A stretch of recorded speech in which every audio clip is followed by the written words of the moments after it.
Hello, you're listening to Sisters Assembled, a Marvel Theory podcast. I'm Taylor. And I'm Katie. And we're two sisters who spend way too much time talking and thinking about the Marvel Cinematic Universe. And now we want to share our thoughts with you. Every week, we're breaking down a new topic relating to the MCU, from reactions to the Disney Plus shows and the movies, to deep dives on characters and important concepts, plus news and a lot of theories. All right, everyone, we are so excited to talk about Spider-Man Across the Spider-Verse with you all today. I know we say that every episode, but I think I'm particularly jazzed this episode, mainly because for a non-MCU movie, in that it doesn't exist fully within it, this movie was fantastic. And that's not just saying, oh, it's good for a non-MCU movie. I'm saying I wasn't as excited for this as I do get excited for a full MCU movie, but this one was one of the best movies I've seen in a while. It was so good. There were so many moments where I just was so excited to even be in the theater at that moment, even though my theater had no AC on and it was 500 degrees and I sweat through my shirt. It was worth it because this movie was so good. And I am just so excited to talk all things reactions and breakdowns for this film. So that's a really, really long intro, but welcome to our Spider-Man Across the Spider-Verse episode. Katie, I have already given a little bit of a hint of how I felt about the film, but now it is your turn. Take it away with your thoughts and reactions. Well, I first have to say I didn't have as much of a harrowing experience as you did. My theater was air-conditioned. Thank goodness, because we are going through, I don't even know if this is considered the first heat wave of the summer, but it feels like it as we're both sweating in our respective apartments at the moment as well. But no, I loved it. I loved it. Like, I genuinely don't think there was a single moment where and maybe this is just reminding me of like how we talked about Guardians, how we were like, you know, it was a long run time, but every second of it was needed. But really in this film, and I feel like this has not been something I can say confidently about in all the other films I've watched, even beyond, you know, Marvel and going to the theaters for that. I was not bored. I was not waiting for it to be over. The only time I thought about the runtime was at the end because I was like, wow, I feel like, now that I'm thinking about it, I feel like I've been here for a little while. And then they were like, to be continued. And I was like, oh, that's why. Same. The only time I thought to myself, well, I did think it was a little long only because I was roasting in there and my body was like, if you spend one more minute in this sauna, it's going to collapse. But had I been in an appropriately air-conditioned theater, I wouldn't have cared. But to your point, the only reason other than that I thought about timing was because I thought to myself, this movie has been on for a while and they're not near resolution. And I was like so nervous because I was like, at any moment they're going to take this away from me and I'm going to have to wait until March to figure out how it ends. And I never wanted the movie to end. And I just was like, keep going. I could sit here forever, drop it like 15 degrees, but I could sit here forever and just be so happy. There were so many moments that I just was like, oh my God. I mean, Andrew, Toby. Don't get me started. Oh my God. When he came out as the Prowler at the end and faced his self from the other universe, I was like, I just was so shook by how much I enjoyed that twist. And like, I knew when he said, you know, when his uncle said like, I'm not the Prowler, I knew it was going to be him, but it was still so cool to see this alternate version of Miles. And I just truly like really enjoy the character of Miles Morales. Like, I didn't feel super strongly about him before, but now I am 100% invested and I want to see him in live action because this movie has really cemented this character as a rising star in my book. And I am so excited to see where he goes in the future because I love this character. Yeah, not only am I excited about it, I just think in general this was awesome. Yeah. And I don't want to get too much into the art and stuff because I know for a fact that that's been a big topic. I mean, since they did the first movie, how these movies are physically portrayed and put together. Beautiful. Like the animation, the different types of animation, all of it is stunning. But I feel like, you know, that has been discussion since the first one. This isn't our first rodeo. You know what I mean? Like, we've been here, we've seen this type of art done. But beyond just that, because I will say that was just, and that's what you need the theater experience for, because you don't get that same type of visual experience just sitting at home, maybe watching it on a TV or even a laptop or phone. Like, this was one of those films that I was just so engrossed in from the very first second. But I also was shocked at the different stories it told, because I expected to follow Miles because nothing told me otherwise. And I was really thrown off that we were following Gwen at the very beginning. Me too. I loved it. You all know I'm a Haley Steinfeld girl. Like, that is my girl right there. So I was 100% behind it. And I know she doesn't go by Spider-Gwen in the movie, essentially to me. Obviously, that's what she is. But Spider-Gwen's also like my calling. So seeing her background and seeing like her storyline, how she ended up with the whole Spider Squad, I was really thrown off because I was like, oh, this isn't Miles. Like, what? This is a different intro and a different take than I thought we were going to be getting. And then obviously we see the intro of Miles once we get to him, but I really liked that it showed her. Like, they could have just skipped over that. They didn't have to address it. They didn't have to go into her character like that. And so I enjoyed that they did, because I think we're no longer following this story as a Miles Morales story. This is now a Miles Morales and a Gwen Stacy story, fully. Like, these are both our main protagonists. Yeah, and I think what was really interesting about that intro, because it really struck me as well, was that it completely put me on the back foot from the first moment. And I remember thinking when they were showing all the different logos and the studios and everything, that it was a more somber music than I was expecting. And Agreed. I was immediately like, when they play stuff like that at the beginning, like my mind immediately goes back to my first ever trauma moment in the theater, which was Infinity War. And so I go back there and immediately I was on high alert. I was like, something bad is going to happen. This film is not going to be sunshine and rainbows. Like, I was ready for something horrible. And then it did, focus on Gwen, which was awesome. I was struck by her, like, grace. I think what's cool is like showing the different versions of Spider People and the different ways that they move. Like, obviously Jessica Drew like has her motorbike and she's like a hot mama, and then there's Miles who's just kind of like all limbs but like also really cool looking. But then Gwen, on the other hand, she is so graceful in the way she spins her webs and the way she moves in the air, versus again like Miguel, and like the way he webs is so aggressive and violent. And it was so cool to like compare all of the different Spider-Men and Spider People and the way that they move. And I was really struck, especially in that early scene with Gwen, about like how graceful she was in the air. I was like, she's so cool. Yeah, well, and that's why I like the focus on her. I think she obviously was so cool from the first film, but like seeing that focus and seeing her be the one that kind of introduces us to the main conflict of the film, I really enjoyed, because it wasn't until, and I guess, at this point, y'all knew if you didn't see this film, you shouldn't be here. So I'm just it's okay to jump around a little bit, but finding out Miles is the main anomaly and is the main, like, dare I say, almost variant. Obviously we don't know that at the beginning, so you're kind of like, okay, why is Miles not the one introducing the situation? Why is he not more involved in it? And then as you're going through this film, you're obviously seeing it. You're seeing the different reasons why, and then they say it. And I think they say it within the last probably 30 minutes of the film. They tell us why, and then we have a big chase scene, and we have everything else that follows, but like, it all revolves around Miles, but we're seeing it from a completely different perspective from the very start. So I just thought it was so beautifully done, written, visualized. Everything was so perfect. And I don't give anything a 10 out of 10, just for the record, because I don't think anything can be a 10 out of 10, even though, like, no matter how many times I say it's perfect.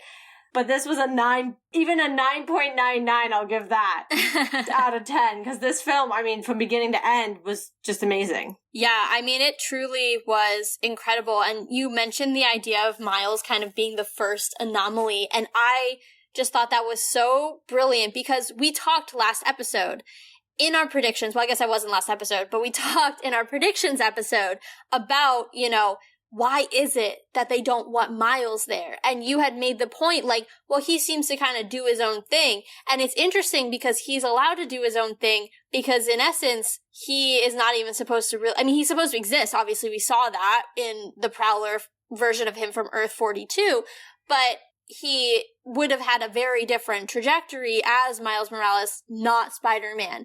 And I just thought that was so interesting. And I also, like, really felt for the guy, because none of this was his intention. He didn't put the spider into his universe from another universe. He didn't go, hey, spider, come bite me. But then he picked up the mantle and is trying to do the right thing with it. And he didn't, try to start that black hole thing in Mumbattan. He didn't try to start that. He was just trying to do the right thing. And I think that's what makes Miles such an interesting character, and what this particular arc so interesting is because, he's trying to do the right thing all the way through, and it just happens to be, quote unquote, the wrong thing to Miguel.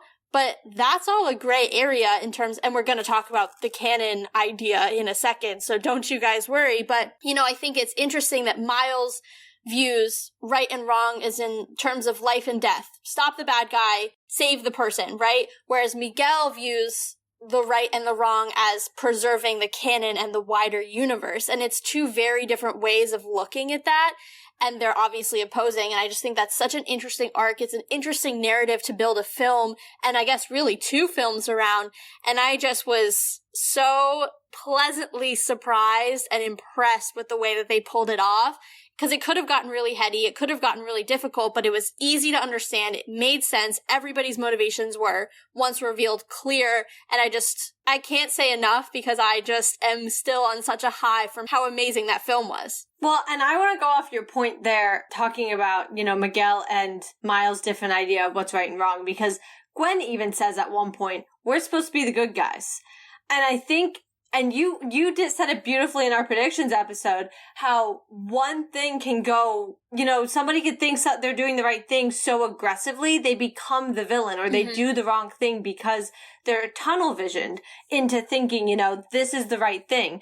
And so, I will say I found myself a lot throughout the film thinking, I get why Miguel is doing what he's doing. Yeah. I understand it because we have and maybe it's an almost unique perspective, because if you just watch these films, that's one thing, but knowing what we've seen with the MCU, and we'll get into all this as Taylor said in a second, but seeing how the MCU has done the multiversal stuff so far, and the mistakes like Doctor Strange and our Spider-Man have made, I think it kind of puts that into a lot of perspective that Miguel is single-handedly trying to control the multiverse and the holes that are being created in it. And that's why he makes the reference to, Earth 19999. Wait, I lost count on my fingers. I should have counted with it. But, or as we know it, Earth 616, that's why he makes that reference, because he is trying to stop these anomalies from taking place. So, I get it. He is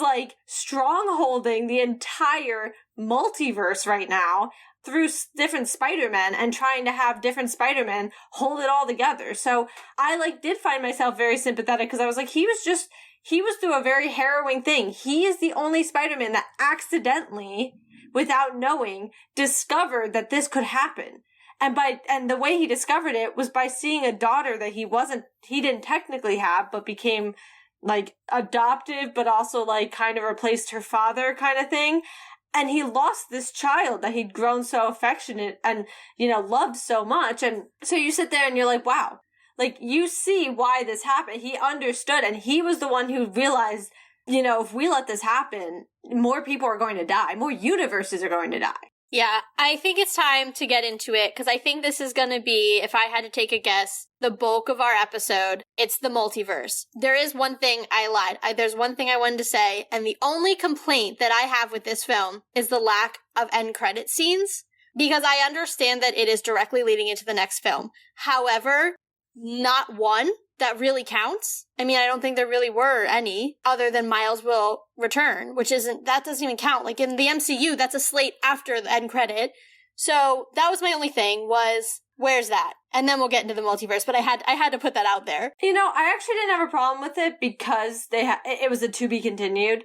Thinking about it, I'm not sure if Infinity War had end credit scenes. Yeah, but everybody had just died, so that was that's very different. But that was the only other instance so far that was kind of a to be continued. That's fair. Infinity War left us in that place of clearly we're getting a second one sometimes soon, because all our heroes just died. So I think about that, and we didn't have end credits there, because what would you do an end credit for? You're waiting for the second installment. And so that's kind of why, I waited. There was a group of us that all waited. Wait, wasn't the end credit scene Captain Marvel? No. Her beeper. Oh, yeah. Yeah, but to be fair, that just set her up. Well, it still is an end credit, though. Yeah, that's true. I totally forgot about that because that, like, didn't feel important to me at the time. You're terrible. Well, literally all of my characters died. In the grand scheme of things, it was easy to forget when you had just had a great trauma forced onto your eyeballs, so yeah. Dude, literally, the only one who made it out was Black Widow, and then she died in the next movie. I was like, what? You had a rough, 11, 12 months. We get it. Yeah, that was hard. But I guess, yeah, so throwing out my previous statement, but even then, I really sat there and I was like, it's to be continued. There's a whole other movie. What do they need to hint towards? It's going to be the culmination of all of this. So I kind of just was like, I don't really need one, That's fair. I recognize that argument. I still sat in a really hot theater and waited for one, so I was kind of annoyed. Because it was an extra 10 minutes in a sweltering hot place that made my skin melt off. But anyway, moving into the multiverse discussion, because like I mentioned before, I think this is going to be kind of the bulk of what we want to talk about. We've seen a few different takes on the multiverse within the MCU and now outside of the MCU. So I think for the most part, there were things that aligned, right? The idea of traveling between them. I really enjoyed that we got to see Venom's universe and he actually got a number now. So I enjoyed, also just a quick aside, I enjoyed that they numbered every universe that we went to. In my head, that helped me map it out so nicely. Dude, not even just that, but I loved that they were adding little comic explanations of things. Yeah. Like, they were explaining what like a term meant, or they were like, this is what's happening. Like, here's a little bit of background. And I literally was like, this is awesome. Yeah. Because you just brought a comic book to life. That is what this entire movie was truly, without fail, a literal comic book just on the big screen. 100%. That's such a good point. I loved those explainers. And like I said, having it clearly laid out to me what each Earth was as we visited it, brilliant. No more questions about any of that. Loved it. And I think that part really, to me, aligned with what we've seen thus far in the MCU, the ability to travel between. I do have some questions, timeline-wise, understanding that this multiverse has clearly existed for Miles for years, because we obviously had the first one in 2019, well before all of the events that opened it. I want to start off, though, by talking through what Miguel says about Miles, which was the idea that Miles kind of opened it. And there's this kind of line where he says to Jessica, where he's like, why, he can't be involved, look at what he did with the reactor. And candidly, like I said, I still have not had the chance to see the first one, but I do remember we saw it with Spot, a little bit of a flashback, the reactor and things like that. So I don't remember exactly how that went down, but Miguel clearly blames Miles for kind of creating chaos within the multiverse. How does that then fit in with our little triumvirate of chaos? Because he blames our Spider-Man, Tom Holland, as well. From his perspective, it's Miles and 616, or what he says is 10-9-9-9-9-9, their fault, their combo fault. But what he doesn't know is there's a whole lot of other crap happening on 10-9-9-9-9-9. Isn't it 19999? You do that every time. Well, you know what it is? Because Miguel's 2099, so I just go, 1999999. So he blames just the Spider-Man for it. But what, I'm saying, he doesn't really understand that there's other stuff going on 199999 that is also leading into it, namely Wanda and Loki, and a little bit of Doctor Strange, which he also mentions. But then how does Miles play into all of that and the ability to, travel between it? Is he part of that secret multiverse sauce that brought us in, and we're gonna find that out later when Miles joins the MCU? I don't know, I definitely want to get your thoughts on it because it's something that I've been, ruminating about. Well, I think, in all honesty, you gotta look at it in two different ways. So I start with looking at it from Miles' perspective. And so I have to say, when Miguel started explaining this, I genuinely was on the edge of my seat. Because I was with my boyfriend, he was trying to tell me something, and I literally was like, not now. I was like, hold on, I need to listen to this. This part is important, don't speak. Yeah, I was like, he's explaining things, I need to know what's happening. And so first off, thank you, Miguel, for dumbing it down for us that don't understand the multiverse half the time. But I was on the edge of my seat, and I also have to mention the jump scare of Andrew, and I mean jump scare in the best of ways, but I literally was like, what the heck? And I smacked my boyfriend then because I was like, Andrew is on the screen.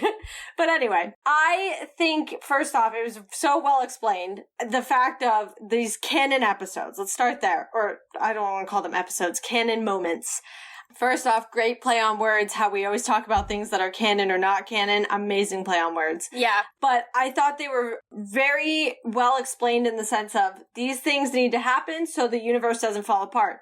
To me, that's saying everybody follows their timeline, and if they don't, then a variant would happen. Well, and here's the thing, too, and what I really liked about that canon idea was we have already explored that within the MCU. If you all remember the Doctor Strange episode of What If, which is called If Doctor Strange Lost His Heart Instead of His Hands. I only remember because it's like such a long and like... I was really shocked you remembered that. That's like the one title I remember.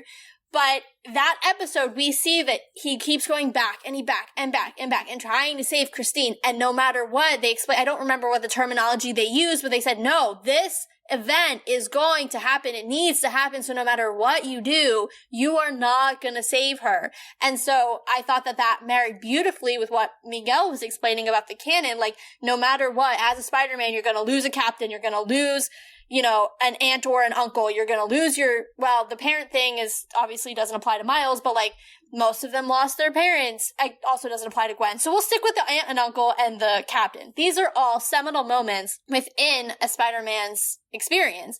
And so again, like that really dovetailed nicely with Christine's going to die every single time. Right.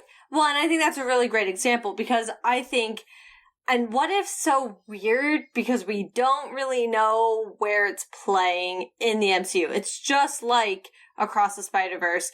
It's like, okay, like there's references, there's things being pointed out here, but like where does it actually exist? We're not sure yet. Especially because, Vision Ultron or Ultron Vision, whichever one comes first, was really out here destroying quite a few different universes. So if that is like true to the MCU, we are lucky that we just were spared, apparently. Yeah. But I do like that connection, and I liked the idea of it. I thought it made a lot of sense, and like I was saying, then with the MCU, I kind of see that how they explain variants. Variants are, I feel like almost the TVA was like one step too far away. Like they were thinking variants are people that are come out of place because people can cause the canon events to not take place. Like, they almost didn't realize that it was the canon events that needed to happen, more so than it was just the variants themselves. But that's the same idea. They stopped the variants because the variants stopped the canon events. Yeah, no, I actually love that. I didn't really think about, I kind of obviously saw the relationship between what Miguel is doing in the TVA, but I never thought about how the TVA focuses on the people, and the people are the problem, but they don't focus on the decisions they're making. And really, it's those decisions to save the captain, to save the girl, that are causing the variant timelines to happen because these canon moments.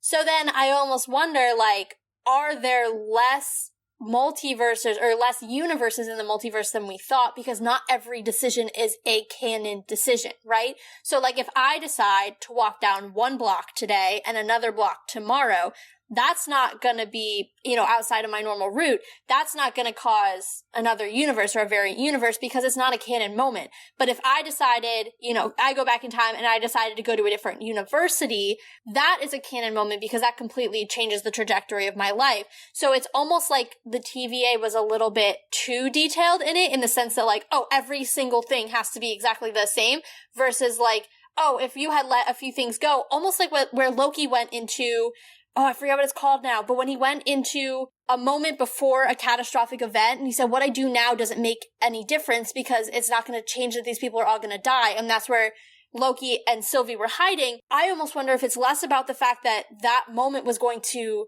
kill everyone and more about the fact that that wasn't a canon moment. What he was doing was not going to affect the canon because all those people were going to die. The canon moment was the death of those people at the hands of Mount Vesuvius, at the moons colliding. Those are the canon moments. He disrupts those, then we start to get variants. Exactly. And that's what I followed with. And I actually didn't put it together until they were talking about how, like, Miles, and how Miles is the anomaly. And I was like, okay, but like, I understood the reasoning. I totally understood that. But I was like, but why in the long run is that how that exists. But then that kind of opens another question, and we can maybe table it for later, but I want to put it out there before I forget it. If he's an anomaly, why was he never stopped? That means that his universe's canon event was clearly, so like also why was his universe not exploding essentially? Because the universe's canon event was Peter Parker was supposed to be Spider-Man, which also I just want to add, I think this is a really unique way of talking about Miles and having Miles be the one singular Miles. I think that is really cool. And that the only, like, there's obviously other variants, but that Miles is the only version of a Spider-Man that's a Miles. I thought that's really cool. Well, yeah, and I think, to your point, like, it sets him apart so much because as they were walking in, you heard Gwen go, oh, hey, Peter, hey, Peter, hey, Peter, which, you know, just as a quick aside, must be horrifying for her because of the relationship she had with her Peter and his death. So now she just has to meet every other Peter from every other universe, like her own personal hell loop from Lucifer. That poor girl. Just a quick aside. But, you know, to your point, like, she wasn't saying, hey, Miles, like, obviously we know, like, when people think of Spider-Man, more often than not, they're thinking of Peter Parker. So it makes sense that there's so many Peter Parkers, but it is interesting that there's not just less Miles Morales, there's just one Miles Morales as Spider-Man. That's super cool. Well, but then, like I said, that makes me wonder, why did his universe not fall apart? Yeah. Well, let's get into this whole idea of the universes falling apart, because that's the place where I think it starts to diverge from what we've learned in the MCU.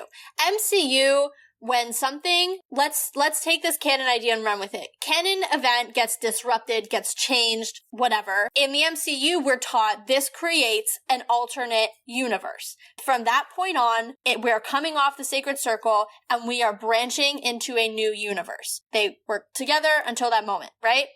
What Miguel taught us and what we saw in this film is that it's not a branching moment. That universe from the get-go dies. So it's not a birth, it's actually a death. And so my question is, I guess as I'm trying to like work through it, and this literally just popped into my head, is it the idea that, all right, we started with a sacred circle, right, as everybody has taught us. You have the multiverse now. That's why we have all these spider people existing. So, you know, you have, let's say, a branch.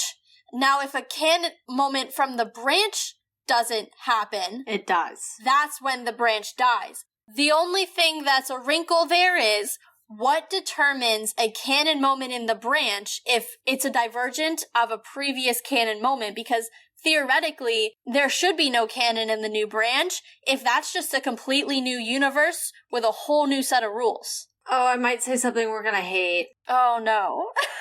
I know. But, so, we're saying the Sacred Circle is the be-all, end-all timeline, right? It has to be, otherwise all the rules are out the window. But that's what we've decided over the past couple months. Yeah. And we have not been yet told otherwise, so we're sticking with it. The Sacred Circle is the be-all, end-all. That's our current timeline. That timeline will revolve in its circular time forever, right? What if with the multiverse being open, the branches, yeah, they're initially branches, but they all eventually become their own circles of time. They create their own circles of time. Okay. So each timeline is still circular by the end. It's just they are coming off from a certain event and have to create a new storyline around it.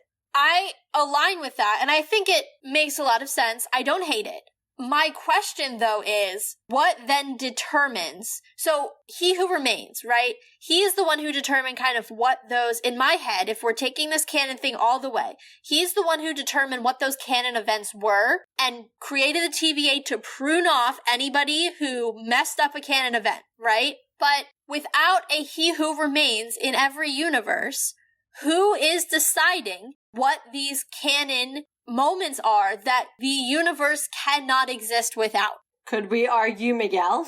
I mean, yeah, well, no, Miguel figured out the pattern and explained the pattern, but the actual destruction of the universes were happening not because of Miguel, unless we turn around and find out that Miguel actually is behind all of this, which, you know, I'm not saying is impossible, but let's just say that theory potentially aside, these universes are being destroyed. He didn't destroy his own universe with his child inside it, right?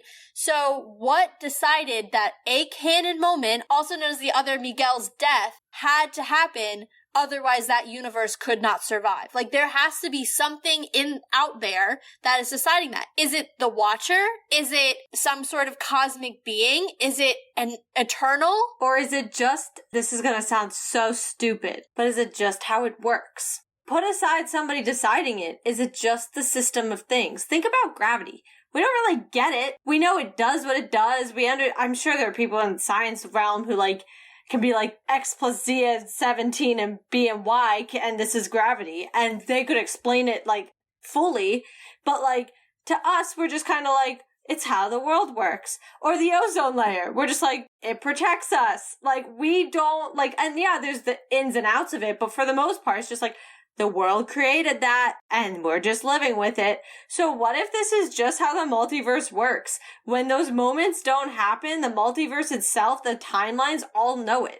And they're just well, I can't keep going if this pivotal moment doesn't happen. Two things to that. One, I hate that with every fiber of my being. I think it's very valid. And I think you make a really good point. Personally, if that's the answer I'm going to get at the end of all of these headaches that I've put myself through, and I know you have as well, I'm not going to be a happy camper. I need a solid, definitive answer that someone or something is behind it, and it's not just how it works. I would hate it. Do I think it's entirely possible that that's what they're going to tell us at the end of this multiverse saga?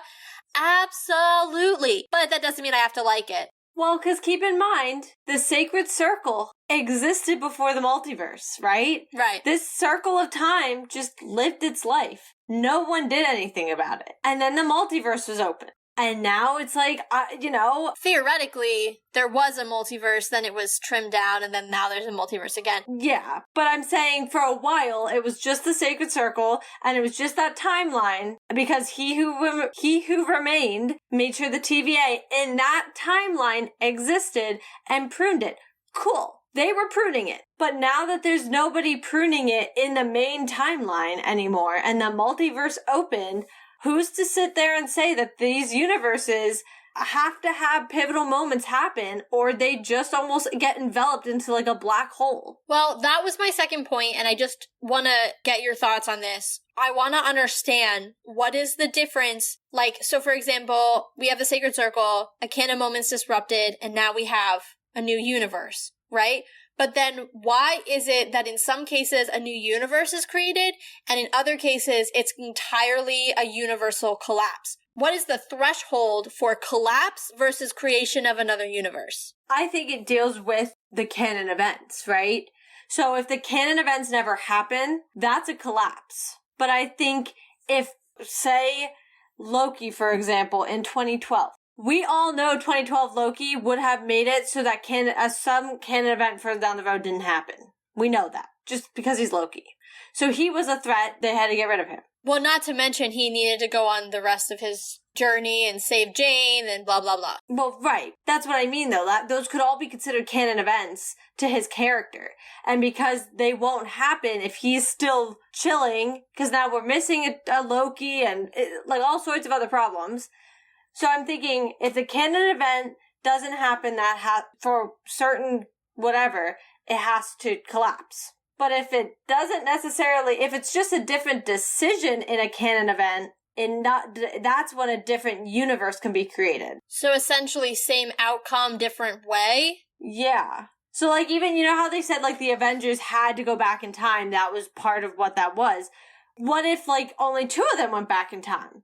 They still did what they did, but maybe it, it would obviously have affected things. Maybe Natasha wouldn't have gone back, she would have lived. Things would have happened differently, but they still went back in time to get the stones. So it still would have affected the timeline, but it wouldn't have played it out perfectly, which could have created a different timeline where Natasha stayed alive. That's what I'm going with, is that the canon events are the main meal. They're the main platter. If you don't eat the main platter, the whole thing can collapse. If you eat part of the main platter, but not the main part, if I don't eat the chicken, but I eat the vegetables, then a new timeline might exist. That seems a little bit Swiss cheesy in its logic, but I also kind of follow it. I'm going with that because I don't fully know. But also keep in mind, think about how Doctor Strange caused an incursion. He went to a different timeline and caused damage.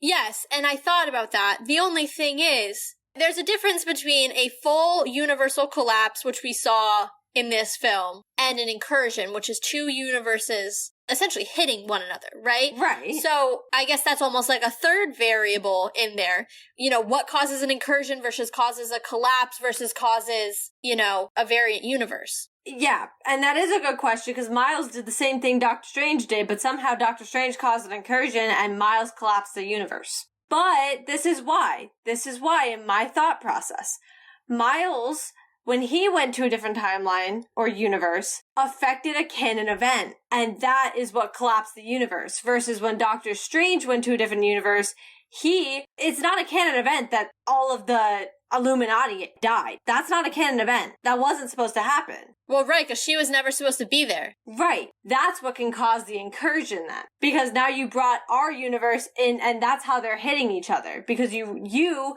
brought into that universe. Does that make sense? Kind of, but that opens up another issue for Secret Wars. I just want to point out, if we're saying that the universe that we are colliding with is 1610, as is canon in the comic, that is Miles's universe. We talked about that before.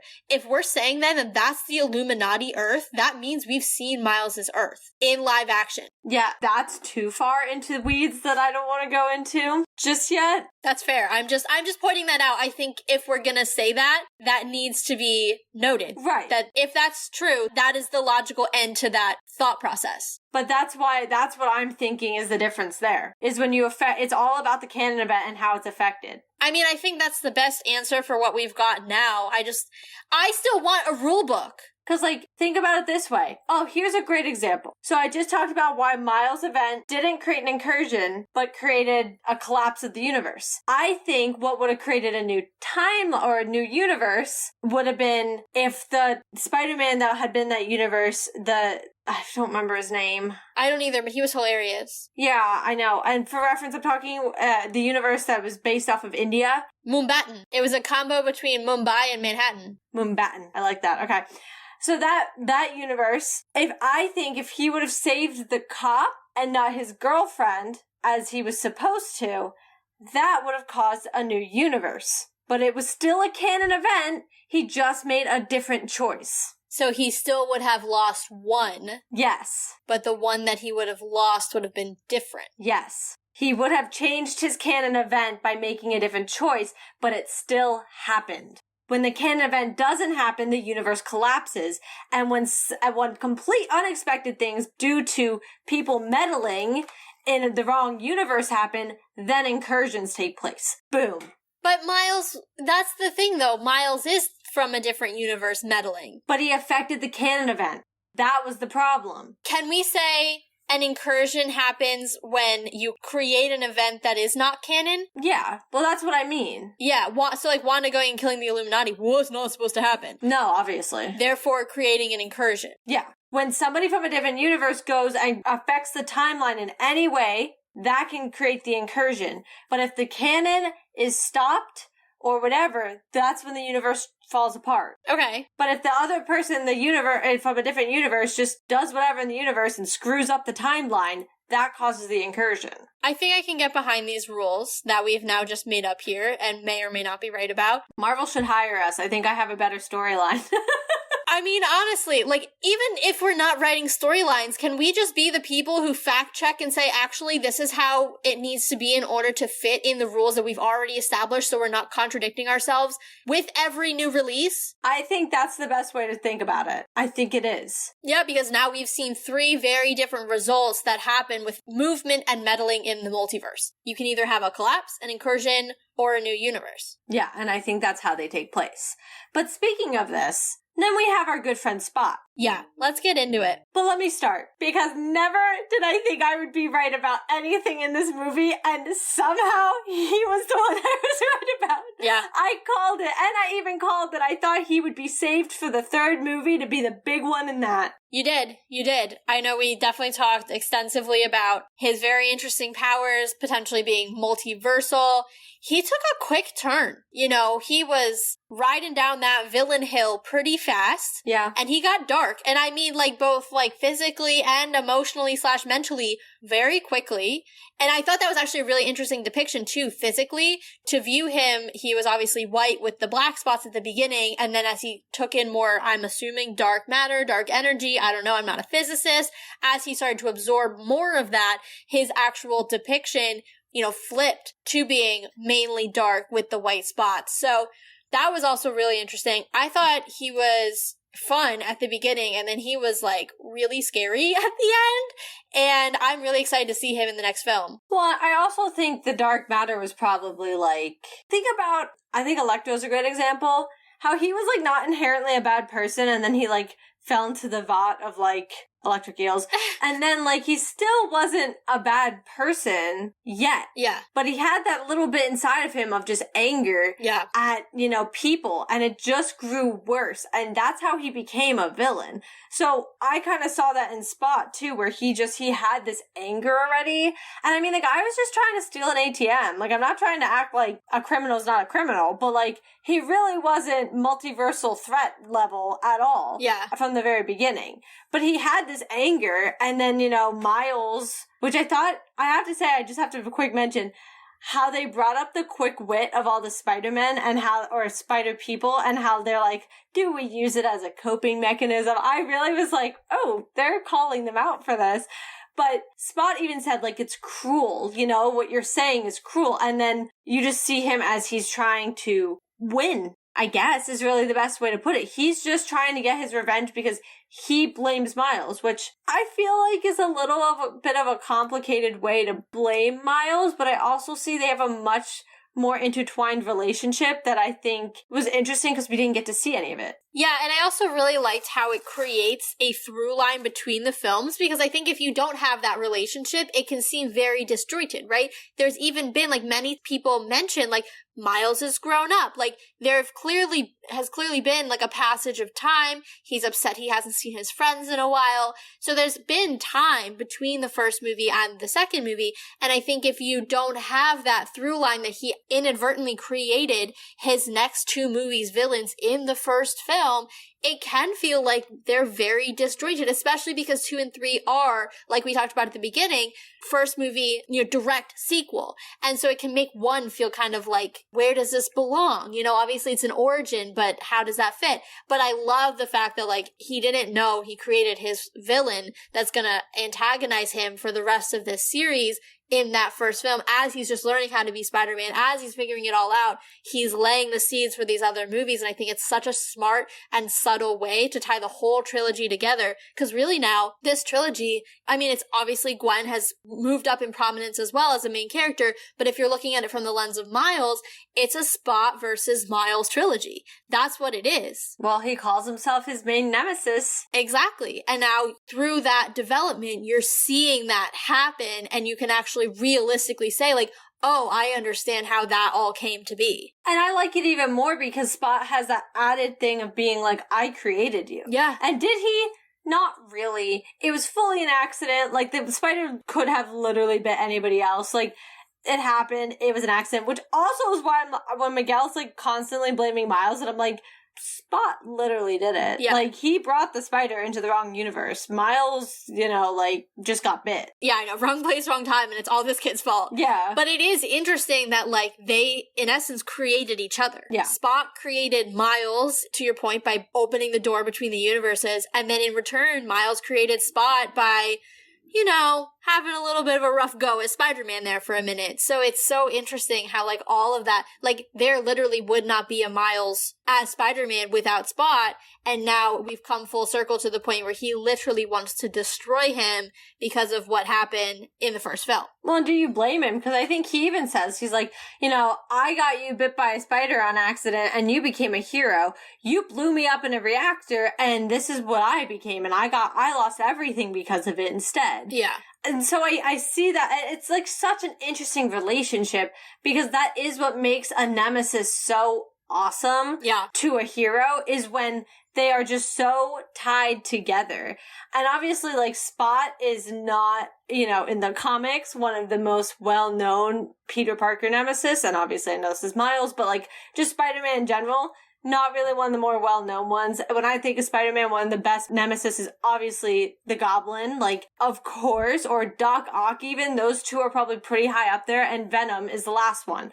I think those are probably his top 3 that, like, everybody thinks of, But I just think Spot's so interesting because he is an multiversal being. Yeah. On accident, kind of, because he accidentally sucked himself into his own hole. By kicking his own butt. Yeah, so on accident, but he, finds out he has this ability to, like, the holes that physically become created on his body literally let him transfer himself around the multiverse. Weird, but I'll allow it. Yeah, but also kind of like America. Like, she too couldn't control it. It's very interesting. And, we compared him to her last episode, and I think we were spot on. In the sense that, like, again, like, these are two people who didn't really want necessarily these powers, couldn't really control them, and then inadvertently found that, hey, I can actually travel the multiverse. So I think that's super interesting too. I mean, I don't think Spot's gonna make it beyond, but it would be interesting if he did, because there are other beings out there who, while through different mechanisms, have similar capabilities. I would be intrigued, though, to see him get spit out in, like, a Tom Holland MCU movie. Yeah. I think that would be a really interesting thing, because I will say, and I don't want to go too far from the point here, but I do want to say, I find it interesting we see all these different Spider-Men and Spider-People and spider things, because they're not just people. There's cats and dinosaurs and all sorts of other things. Oh my god, the horse in the mask killed me. I just died. Well, and it sucked because it was all happening so fast, and I just wanted to be able to pinpoint some of them, and, like, it just so much was happening. But, we have all these different spider-related beings, and I'm like, okay, but something we learned in No Way Home is not every place has an Avengers. Yeah. Which is really weird to me, because this to me took it as, no matter what, there will be a radioactive spider that will bite somebody. Yeah. Or something. I took that as, there will always be a Spider-Man in every single universe, but there won't always be Avengers. I mean, yes, but unless there is the potential that these are just the Spider-Men from the Spider-Man universes. Like, if you're looking at an infinite multiverse, you know what I'm saying? Like, say there are a million spider people there, spider things, spider-abled living beings, that's what we will call them, spider-abled living beings, selbs, and there are, like, a million selbs there, but there are 2 million universes, right? Like, I guess what I'm saying is, like, you can't know what isn't there because there's not necessarily a space for negative space. Right. I guess my point is more that it seems that there's more of a constant in having Spider-Men than there are Avengers. That's fair. Because, and granted, it's not like anybody sat here and opened up the conversation, but nobody gave the implication that there are other super beings around them. Fair. That aren't, the spider beings from the other universes. That's just a kind of intriguing thought, but that's why I'm like, oh, Spot could be really interesting in the MCU at some point, because we don't just have Spider-Man. We have all these other heroes. To your point, we have ones that can travel the multiverse. Yeah. So I don't know. It could be interesting, but also, like, I think he's kind of terrifying. By the end of the film, I was like, wow, I don't like you. Yeah, he came a long way in terms of, like, my level of fear. Like, at first I just thought he was a goofball. Same. But now I no longer think he's a goofball. And I thought it was also interesting that, like, that sentiment was also repeated by the spider-abled living beings, in that, they called him twice on 2 separate occasions separately, like, not together, the villain of the week. And that, I think, almost more than the fact that his life was ruined, really, really got to him. That he didn't even feel like he was worth their time more than just like, oh, just this villain I'm just gonna get, and then I'm never gonna think about again. Right. Like, that's why he kept repeating the idea of, like, I'm your arch nemesis, like, I'm not just a villain of the week. And it kind of mirrors the audience, I think, if, our reactions are anything to go by, in the sense that both you and I were like, shh, who is this guy? Like, he's kind of funky. And now I'm like, actually, I will have nightmares about this guy and his terrifying non-face face. Beyond my prediction of him becoming more and like becoming the big villain that will, be part of the third film, if I threw that out, and I gave that prediction because why not? That's what we do here. But putting that aside, I don't know how much of a role I thought he was going to play in this movie. Yeah. And he ended up obviously playing the long game because maybe he wasn't always on the screen and maybe he was only there for a 5-minute time frame in the sense of a 2-hour and 20-minute movie. But now he set himself up to be in the third one. Yeah. So I thought that was really well done. And I was like, I'm ready for whatever he has to bring because he has a really cool power. And clearly has a lot of power because he's able to do it through the multiverse. So I think he's cool. I'm really excited for the third one and to see how he's taken down. Yeah. And that is the perfect segue into our final segment of the episode. We obviously can't rate our predictions for the end credit scenes since there weren't any. So we're going to swap that section out for a rapid fire predictions for Beyond because, believe it or not, it's only about 9 months away, which is insane. So thank God, though. I know. I literally was like, I went with my best friend and she was like, oh my God, now I have to wait for the next one. I was like, but we don't have to wait 4 years. We just have to wait 9 months. It's okay. It's almost here. Yay for pushbacks. But Katie, hit me with your top 2 rapid fire predictions for Beyond. Well, first one, for sure, and this is not going to be a surprise, we're getting live action somewhere in this. Yep. I don't think it's a shock for a second that we saw Andrew and Toby, and you know who we didn't see? Tom. And you know why? Because I think he'll be in the last one. But we did see someone from Tom's universe. We saw Donald Glover's Uncle Aaron. Yeah, but he's not that... I didn't take that he was that same person. I don't think it's definitive enough either way. Fair, but yeah, also though, I just love him because I watched Community and he was one of the best characters. So I just I adore him. As soon as I saw him, I was like, oh my God. But yes, we did theoretically, but I just didn't take him that he was necessarily from Tom's universe. But regardless, I think we saw Andrew, I think we saw Toby. I think the reason we didn't see Tom is because they're holding out the big and the current one for the third movie. That is my first prediction. Secondly, so first off, I guess I should just announce, we all saw that Sony confirmed there's going to be a live-action Miles Morales movie. Oh, Taylor didn't see it. No, I literally got home from the film last night, sat on TikTok for an hour, went to bed, and then went to work this morning. I'm pretty sure it was yesterday during the day or the day before they announced it. Well, I haven't really been on the internet. Fair. Yeah, no, they totally confirmed they're going to have a live-action Miles Morales movie, but it's done by Sony. I mean, okay, that's not unexpected, though. No, but I'm just saying TBD on how that rolls. But if you take it from what I've seen, I think that means that they're confirming by the end of the third movie, Miles will have jumped into a live action format. I would just like to say that I will be rolling back up my previous fan casting for Miles Morales because it is time. I'm so excited. No, I think those are both really, really good predictions. Did I give a second prediction? Yeah, you said Miles was coming into live action. Yeah, but that was kind of the first one. I was just announcing that because well, then go for your second one. I agreed with both of those points. I don't really know what my second one is. I do think, if anything, I think it could, because this was such a successful franchise, and it's only 2 out of 3, but they've both been so impactful, I actually wouldn't be too shocked if we saw some offsprings of it.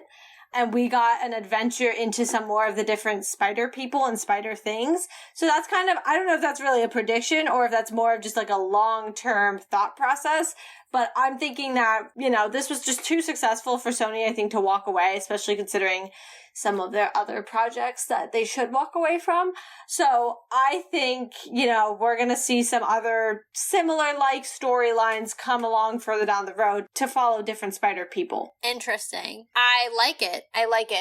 That actually reminded me of one other thing I wanted to point out. Didn't they specifically point out Kraven the Hunter in this film? Yes. I didn't want to get into that because that could take a while, but yeah, there were a lot of references. Yeah, well, I wanted to point out, and this is the last thing I'll say before I get into my predictions, I did want to point out Kraven specifically considering, and I just want to bring this to everyone's attention because I know Kate and I forgot about it, but the Kraven the Hunter solo film is coming out this October. Yeah, forget about this October. I literally was like, what are you talking about? How I didn't even know it was filming. I know. I mean, same. And I'm an Aaron Taylor Johnson girl, but like, I did not know that was happening. So anyway, if I didn't get my years mixed up, that's coming out this October. And so I thought it was interesting that they called him out specifically, because that almost feels like a little baby Easter egg, for their next kind of live action.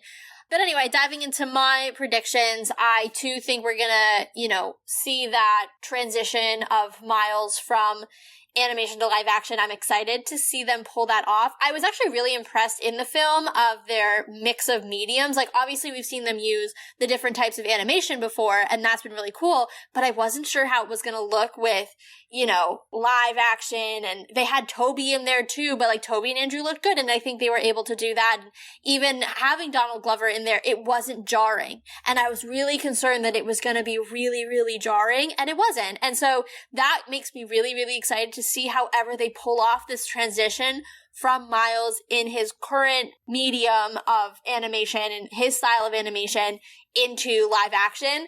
So that's my first prediction. I think that's pretty not groundbreaking by any means. And my second one is kind of going off of your whole idea of like spin-offs of the franchise. I would love to see more team-ups between the Spider People as well, so that we can see like those in action, whether that's in live action or in animation. I think that would be cool. So maybe to your point, like setting up another franchise there, maybe relating to those people who hunt Spider People, and I totally am blanking on their name, but we talked about them in the prediction episode.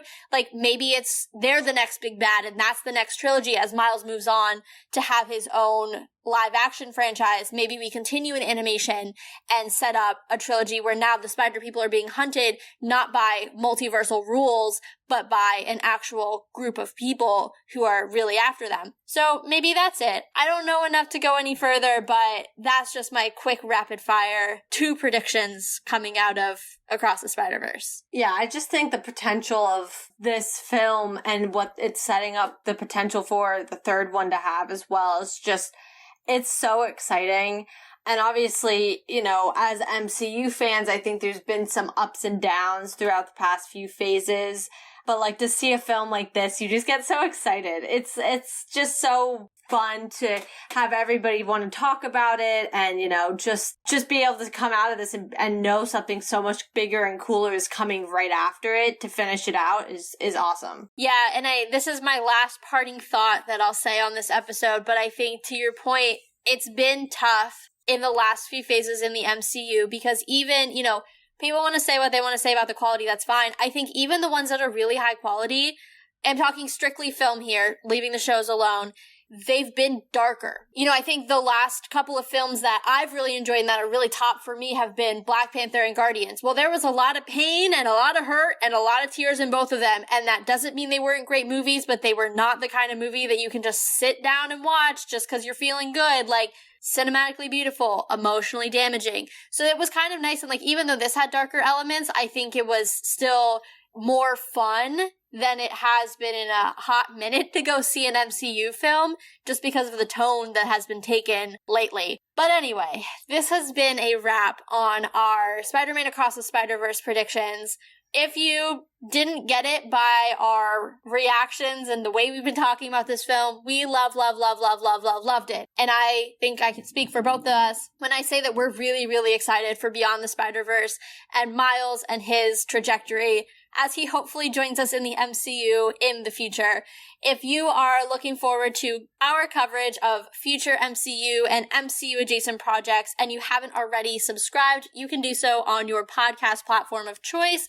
Please also remember to check out our website and blog. We have lots of extra goodies on there for you. And you can also support the show on our homepage of the blog by clicking on any of the affiliate links and purchasing from those, where we get a portion of the proceeds, which helps us make the show even better. Go ahead and give us a follow on Twitter at SisAssembledPod and Instagram at SistersAssembled as well. Anything you need to know there, or anything you need to know in general about the podcast will be there. So just give us a follow and keep up with us as always.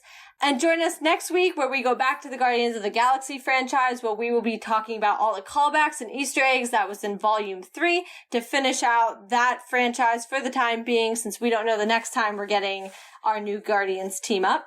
And as always, make sure you're keeping up with everything that Marvel has coming up with Secret Invasion hot on our toes. So get ready because Marvel just blew your mind. So let's talk about it.